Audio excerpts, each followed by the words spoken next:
Welcome to On the Edge with April Mahoney Brains. Here, this is the spot where the conversation is pointed, the guests are sharp, and the responses are never dull. Welcome home, Brains. There's only one requirement to hang out on the edge, is that you open your big brain and close your small mind. Did you bring your thinking caps? It's time to put them on, because the conversation starts now.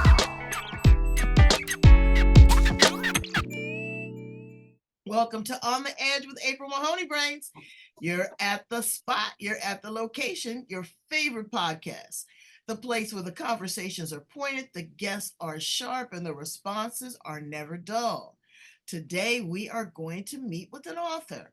Her name is Sharon Dukett, and I'm excited to have her because she's a two-time author. Her first book was a memoir, but the second one is a thriller.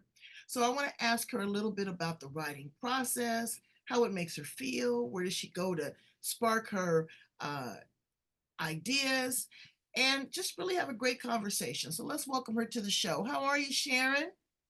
I'm very well, April. Thank you for having me here today. And hello, Brains. Hey, look at that. She's called you guys out. So thank you so much for being on the show with me. I'm an author as well, but I've never written a book. I've always thought of maybe doing some monologues or some short stories, but to write a whole book on a certain idea, like a memoir or a thriller, that's pretty exciting. What bit you? Where'd you get the bug? Okay, well, I've always wanted to write. I've always written, actually, ever since I was a young child. Um, my first piece that I wrote was taken from Romper Room back in the early 60s. Hmm. They had these two B's on Romper Room, do Yeah. be and don't be. And I created a little play that said, do be says this and don't be says that.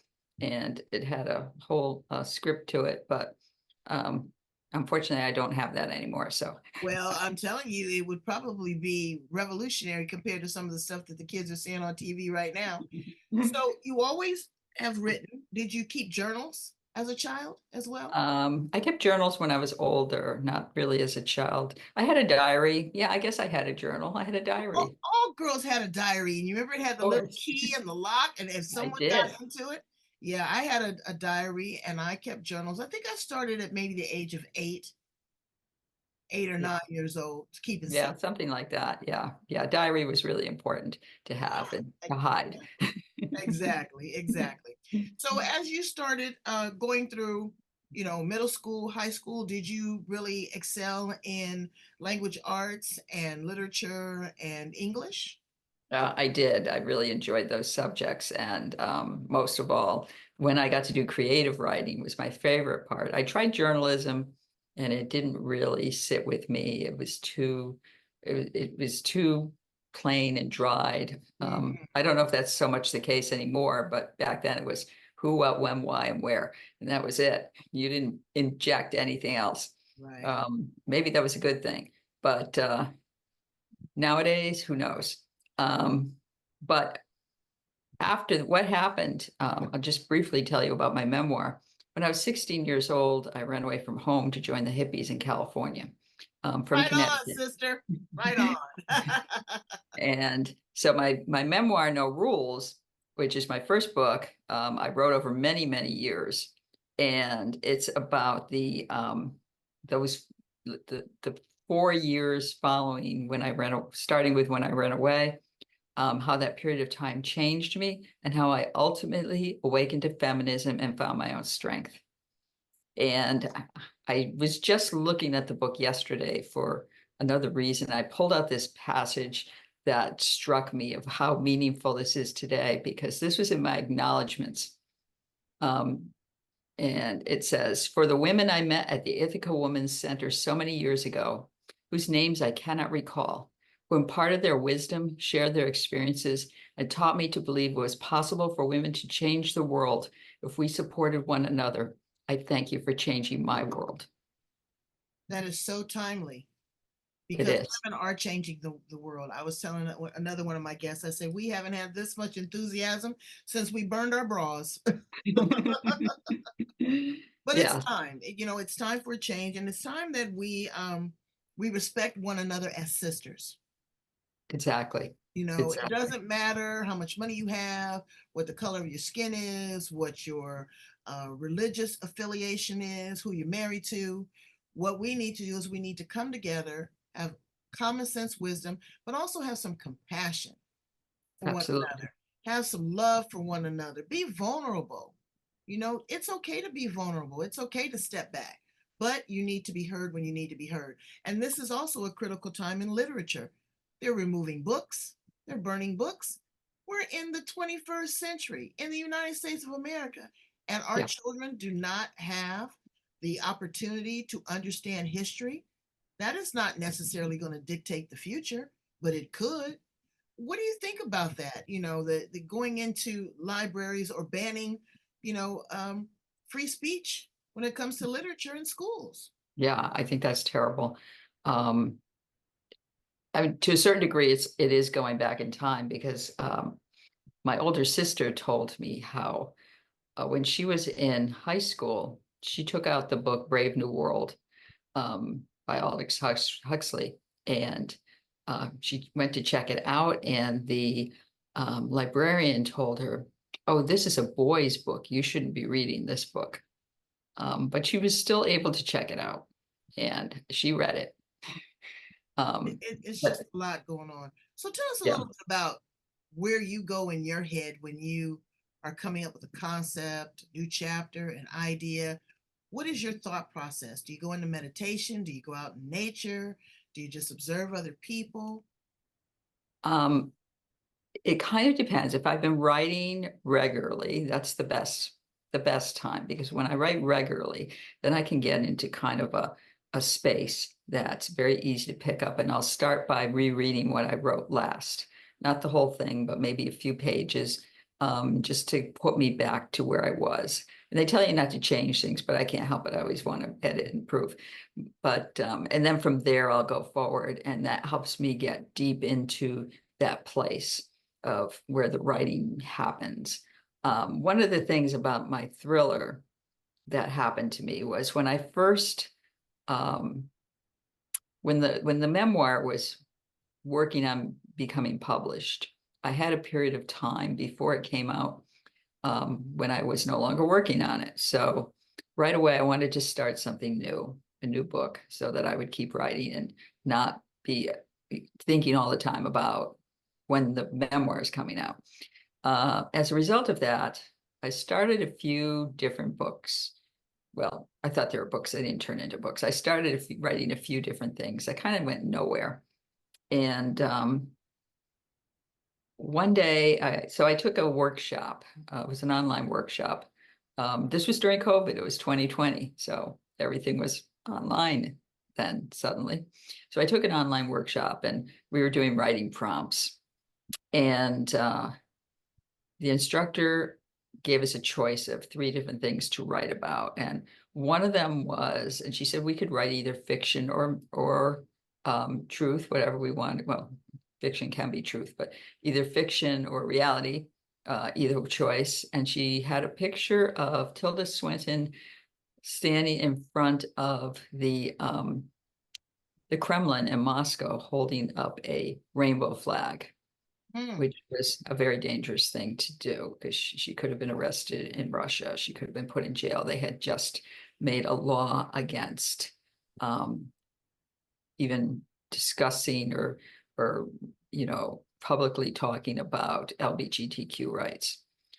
And her question to us was, "What would you risk your freedom for?" Um, and I suddenly had this thought, and I started thinking about it, and I pictured somebody standing on the steps of the Capitol in Washington, holding up a flag of the planet Earth, an Earth Day flag, holding that flag up and saying that um, climate change is real. We have to save the planet, and having an administration that um, frowned on that. And so began writing that piece.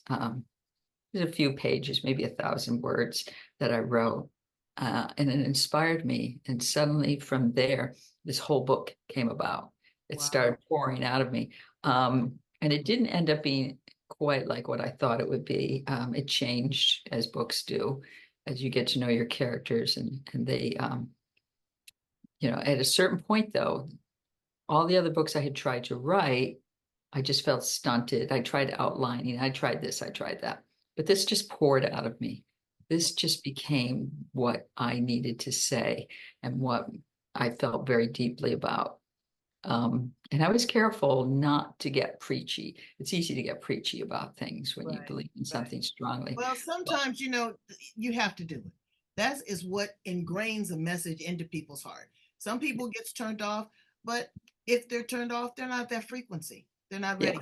So it's okay. yeah, yeah. So I wanted to make sure it was still entertaining, and I also wanted to make sure that by being in the main character's head, Anita, that um, they would come to understand her feelings and what she felt about what was going on around her and her evolution to discover what she needed to do. Were you So a part of a writing group? I was a part of a writing group while I was writing this, yes. Mhm. It was a writing group that was in Los Angeles, actually. Okay, okay. And they always used to meet in the house, but then they stopped because of COVID. And because of that, I was able to join them. They're still online, but unfortunately, they don't have room anymore since I left them. But Well, writing groups are so supportive because you can bounce ideas off of them and they legitimately will read your work. A lot of times you'll say, oh, here, I'll give you 3 chapters. Cousin Barbara, will you read it? And it'll be sitting on her shelf forever.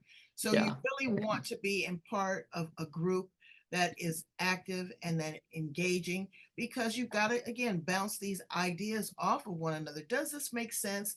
Are you following the character? We get so embedded in our ideas and so lost in our own inspiration that we forget that we're giving birth to a body of work. And we right, again, want it to be entertaining and we want to be engaging and we want to, especially with the thriller, you want to have those places where it's spontaneous and it's scary. And, so you really need to have someone to help you along the way. Editing yep, is so important. Having a great editor that yes, not only checks your I's and crosses your T's, but they also help you with your flow. yes, Maybe this particular chapter should go behind another chapter. Maybe this character needs to be outlined a little better. Um, you know, it's a lot. So paying for a right, good editor is something that I tell people to do. Are yeah. you published through a publishing house or did you self-publish? For the memoir, I was published with a hybrid publisher. She Writes Press, which is a very well-known hybrid publisher. For this book, I self-published. And part of that is because I felt like I was running out of time to get this out in the world. I really wanted this book to be out there now, and it was taking too long to go through the process of submitting it and waiting to hear back from, potential agents or publishers and all that kind of thing. It was just going on for too long. And I knew even if I found somebody, it wasn't going to get out there for a year or so. So um, And I this was my way self-published, of launching it into the world. right? I self-published 3 books and thank goodness I've been very successful, but you have to be on the grind. And what Yeah. people need to understand is that a publisher is not a salesperson. No, They're preparing you, they're hooking you up with the editor, they're getting you some press, they're putting you out there, but you still have to put that baby on the auction block and sell it. absolutely. So tell us some of the things that you've done to promote your book independently. Well, one thing that I did, and this was paid off really well in terms of the results, is I submitted to Book Life to have a review, to have a paid review done because Book Life, that's how they do their reviews. And Book Life is the indie arm of Publishers Weekly. So it's for indie published books, either self-published or small presses or hybrid publishers, any of those go through Book Life. So I submitted this, the shutdown list for a review, and it received an editor's pick, meaning that it is one of the top books that they reviewed during this time period. And it's actually going to come out in the Book Life section of Publishers Weekly, the print edition, on August 12th. So I'm very excited about that. And I ordered a few copies so I can flash them all around when I get them. And Well, that's great. There's other great ways and suggestions also to market and promote your book. I always say donate a copy to local libraries. Or yeah, when I travel around the world, when they pull up their index, there I am for poetry. I always donate a book. I don't give my book away because it diminishes the value of it. You right. give someone a book, they'll put it on the shelf. If they purchase the book, they've made an investment. Yeah, And I so I agree. encourage people to always sell your book. Online book parties are great. Great little intimate group of 10, 12, do a short reading, get some questions and answers. There's your testimonials right there. Yep. Because it's hard to get reviews on places like Amazon. I know that I have submitted reviews for individuals and guests that have been on my show, and they've declined to post them. Yeah. So that, and considering the amount of uh, revenue that they generate from your body of work, always have your book in your trunk. Always have 3 or 4 copies, and I have tell 5. everyone. Exactly, and tell everyone. They would Yes. be, they're so enamored by authors. You look so smart. Yeah. Oh I've yes, I sold love them in diners. I've sold them at bed and breakfasts. I've sold them all over the it. place. Going to women's groups. They're Yeah. always looking for speakers. Every single month, they're looking for speakers, and this is not, considered like mainstream. It's not the memoir, it's not the love story, it's a thriller. And Yeah. so this takes them into a different place, a different time, a different feeling. And I think that that's great. So, with all of that said, Sharon, you're going to grace us with a reading from from your most recent thriller novel. Yep. Look at that shutdown list. Set it up for us. Let us know what we're going to hear. Okay. So I'm going to read from the beginning of chapter 2. And what has happened so far is there's a little prologue, which I'm not going to tell you the details about because you learn in chapter 1 that Anita is I should say, first of all, that Anita is a 55-year-old woman. She's the protagonist of my book. And I wanted to have a woman who was a little over 50, who was the hero of the story, because we don't see that enough. We don't see older women in roles as heroes in books or movies or any of that. Right. Occasionally, once in a while, but usually, if they're in books at all, they have a secondary place, or they have or it's about maybe finding love, or their place in the family. But I wanted her to have a larger place in the world, and to have a role model of a woman that is in that position. So, but Anita is going through a difficult time in her life, we learn early in the story, because her adult son has died in a fire, Mm. uh, a wildfire, as far as she knows. And her and her husband are on their way on a train to go to a protest together, she believes. And then he gets off the train in the first chapter, and she goes on to see him. She meets up with him, and then discovers that he is leading the protest, which she didn't know that was going to happen, because they don't really talk to each other anymore. Their marriage is on the rocks. It's falling apart. Ever since their son died, it's just in really bad shape, and they never have a conversation. So he has just been um, arrested, is what she saw. And now she is on the train going back to get her car, because she doesn't know where she's going to have to go to try to get him. And so this is first couple of pages of chapter 2. The image of Julian being tased replayed in Anita's mind. Panic rippled through her as she visualized his body going limp before being placed into the van. Her jaw tightened, her head throbbed, and her breaths came faster and faster. Please don't be dead. Please. Closing her eyes, she focused on deep breathing, ignoring the odor of mildew on wet jackets surrounding her on the crowded Red Line train. Counting each breath, 3 counts in, 5 counts out, her breaths began to slow. She'd become adept at this over the last couple of years. Following a few cycles, she was able to concentrate again. Since this man with the bushy beard had met up with Julian when he left the train and handed her Julian's car keys, she believed he was telling the truth. He said to hide from whom? A few steps later, the crowd dwindled and she took a seat. She retrieved her phone to search for lawyers in the DC area, wondering what kind Julian might need. Was this a criminal act or one of constitutional rights? Her lawyer handed her business dealings, but nothing like this. Several missed call notifications from Stacy popped up. Damn, Anita's ringer was shut off. As she prepared to call back, her phone rang, displaying Julian's number. Thank God. Her pulse ratcheted up. Oh my God, where are you? Hello, Mrs. Forrester. She didn't recognize the man's voice. This is not Julian, but I have his phone. I need to ask you some questions about your husband's activities. Anita cupped her hand over her mouth and the phone, using hushed tones to prevent the other passengers from hearing. Is this the police? I've been waiting for his call. Is he okay? I'm a private investigator whose client has requested I speak with you. I'm not at liberty to answer your questions. I apologize. Her chest tightened. Who can answer my questions? Where did you get his phone? Let me begin. Who helped him plan that exhibition today? I have no idea. I didn't know anything about it. Who are you trying to protect? No one. Her face wrinkled in confusion.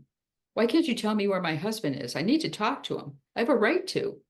As I said, I'm not at liberty to answer your questions. Let's continue. Who are his close friends and associates? I don't know. We don't talk. Why don't you look at his phone and see who he calls? Then tell me, who are your close friends and associates? None of your business. What kind of scam is this? Are you looking for money? She wanted to scream at this man, scream at anybody. Holding in her anger caused her head to pound. I can assure you this is no scam and has nothing to do with money. You can answer these questions on the phone or come here and answer them. Where is here? If you have my husband, I'll go there, but I'm bringing my lawyer. Only you are allowed to come. We'll pick you up. I see you are heading north right now. Red Line? We'll have someone meet you at the next stop. Her breathing accelerated. They were tracking her. Who had those capabilities, and so quickly? From the work her consulting company had provided, Anita knew intelligence agencies did, but they identified themselves. The words of the man on the mall came back. They'll come after you, too. Whom had Julian become involved with? She disconnected the call and tried the police again. This time, they had a different answer. He was given a summons to appear in court in 2 weeks and released about half an hour ago. A tingle ran up her arms. She powered off her phone, hoping no one could trace her.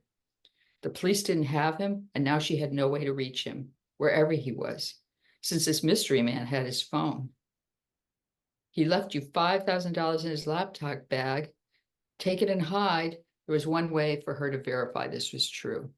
Get the laptop bag. If it held $5,000, she would hide. Wow. That's I don't know, that's a great lead in. Now, Anita's character, again, like I said, I really respect the fact that she is a mature woman, you know, Yeah. 55. I like how you incorporated the fact that, and this is very true, and it happens a lot of times when there's a tragedy or a loss of a child or a sick child, marriages do deplete. But I'm trying to figure out, and I'm intrigued by what he's doing.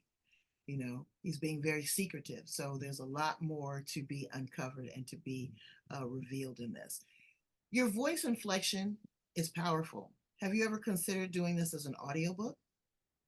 I will do an audiobook, but my voice, I can't maintain it for a long period of time. Oh, okay. So I get raspy after a while. So hopefully I can get an audio narrator who will do a good job. So it's very hard to read that long. Yeah, a lot of voiceover artists. And I look at that when I get audiobooks. Again, I like to curl up with a sleazy novel or something, but I'm really looking for content or trying to apply a new practice. then I will listen to an audiobook because then I'll go back and it's easier to reread it, this, that, and the other. But the time that it takes to do an audiobook and Yeah. the voice inflection and to resonate with the characters, that's Yeah. very important that you pick the right person to do that for you. So, Yes. where do you see your writing going moving forward, Sharon? Are you working on a sequel? Is there something else in the I works? am working on a book that's kind of a sequel. It's a totally different story. So it doesn't really, there'll be aspects of this current book. Anita will return in this book, but she won't be the lead character. She'll be more of a supporting character. And this book I'm working on right now is called Made of Water. And the lead character is a younger woman named Roxy, who has recently left an abusive husband and works as a property manager in Florida. And she's going to run into some interesting situations in her life. She's also struggling with financial, um, her finances since she has just gotten divorced and she's trying to make a living in this real estate field. That's not easy. So I like how you make your characters also very easy to connect with, resonate with, very yeah, simplistic. You know, they're not this high profile European duchess, but these are just everyday people. And that is what resonates with readers right now. They want something, characters that they can relate to. How do you select the names for your characters? well, interestingly, in my memoir, there was a close friend of mine that was in that book who has since passed, and her name was Jody. Anybody who reads that book will see that I was very close to her, and she was, we had a deep connection. But Jody's real name was Anita Jolie. So I picked Anita to be the lead character in my next book so that she could still be with me into that book. And she's evolved as a very different character from my friend Jody, but that's where that name came from. That's very powerful because you're still channeling love, and that's what's going to make it successful. So, this is my favorite part of the interview. I like to get to know my guests a little bit more intimately. So, I'm going to ask you some fun questions, okay? Okay. If you were a flower in the garden, Sharon, what flower would you be? Um, Sunflower comes to mind, but probably because I like the sun, Yeah. and Okay. they're very tall and beautiful, and they um, they give off food, for birds, and they and for humans, and they're just I think a great flower.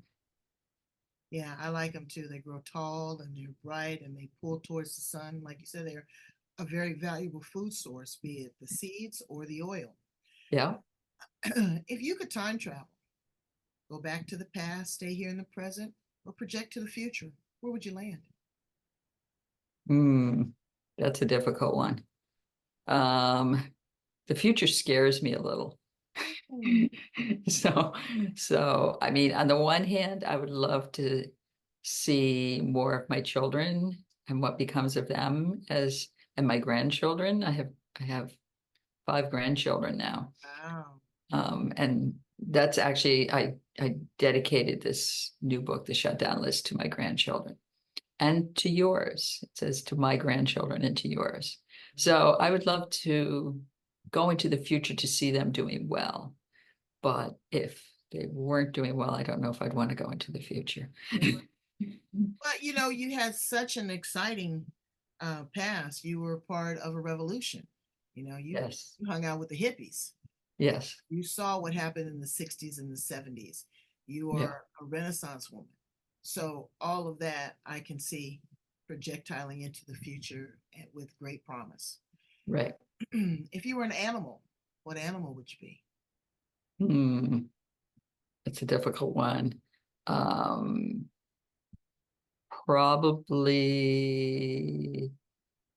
most likely a cat, Okay. only because cats are very independent and they do their own thing. And but they still love you. And they love to be part of your life, but at the same time, they have their own very private life that Enjoy their independence. they Not do. be an elephant, because they're very prideful. They're good parents.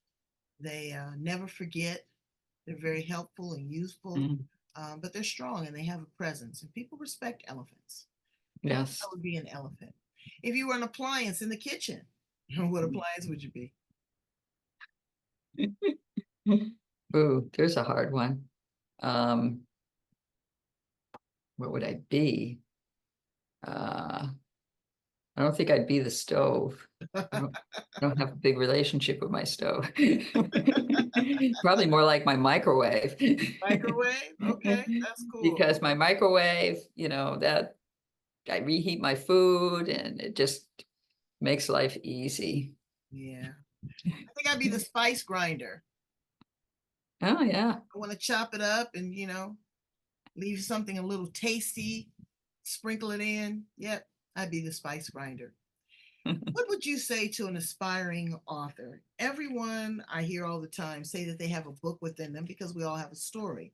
What Yeah. would you say to someone that wants to start the writing process? How would you encourage them? Um, well, I think the first thing to do is that I found the most helpful um, when I was first starting out was to join a writers group. Because, but you have to find a good writers group. You want a writers group that's supportive, but not critical. Um, and take some classes. Start out with taking some basic classes. You can do those online nowadays, so you don't have to. If it's hard for you to get out or you don't have any nearby, they don't necessarily have to be in person. And the same with writers groups. Um, so those two things I think are very important. Um, it's good to um, and also to have some um, just start handwriting Right. in a like in a journal kind of thing. Not necessarily journaling per se, but just writing. One of the most useful exercises that I learned in a workshop a number of years ago was to sit down with a blank page and a pencil. For me, it was always a pencil, not a pen, because a pencil allows you to um, even though I cross out and I don't erase, it's less permanent and it makes you feel freer to write mistakes and whatever you want. Right. And one of my favorite exercises was you just take a phrase or a word and you just start writing from that phrase or from that word, whatever comes to your mind, even if it's nonsense words. It doesn't even have to be complete sentences. And that gets you into your subconscious. And then you'll start getting once you reach that subconscious place, then words come out and you start writing uh, And I think it's a from the place that heart. you can also horn in on your skills. I grew up with a slight dyslexia, but Yeah. it really hindered my ability to sometimes, to this day, I transpose letters or um, it was hard to learn comprehension because everyone's going much faster than you. I just learned differently. Yeah. So even if you are not a prolific writer, your vocabulary speaks volumes to your connection with words. You may not be the perfect uh, person that does grammar. That's what your editor is for. But Mhm. getting it out, channeling that information, using a pen and piece of paper instead of the computer has a different connectivity to the brain, a different connectivity to the heart. Your dreams. Just write, a few lines, a couple paragraphs every single day, and then go back and reread it. You would be surprised what you would come up with, and you have come up with two great, great bodies of work. Thank you so much, Yeah. Sharon, for being here on the Edge. Please tell my brains how to get in contact with you and how to purchase a copy of the books. Okay. Thank you, April. You can buy the books on Amazon, both ebooks and paperbacks. You can, both of them. You can buy them through bookstores, but you probably have to order them. Bookstores will carry bookstores probably don't have the paperback on the shelf, but it can be ordered because it's distributed by Ingram, which is a wide distributor that will send it to any bookstore of your choice if you prefer not to work with Amazon. It's also available on bookshop.org. And actually both books are on bookshop.org and on barnesandnoble.com online. Barnes and Noble stores, you would have to order it. So that's where you can buy the book. As far as getting in touch with me, if you can find me on Facebook at Sharon Dukett author, but you can also go to my website, which is sharondukett.com. And that's pretty easy to remember, I hope. SharonDukett, because it's spelled probably not what you might think. So, well, Brains, I want you to go, not walk, but run. Pick up a copy, get inspired, get a thriller, read something different. Step outside your comfort zone, put pen to pad, and stay here close on the edge. Thank you so much, Sharon. You are the best. thank you, April, and thank you, Brains. All right. We're here for you, Brains.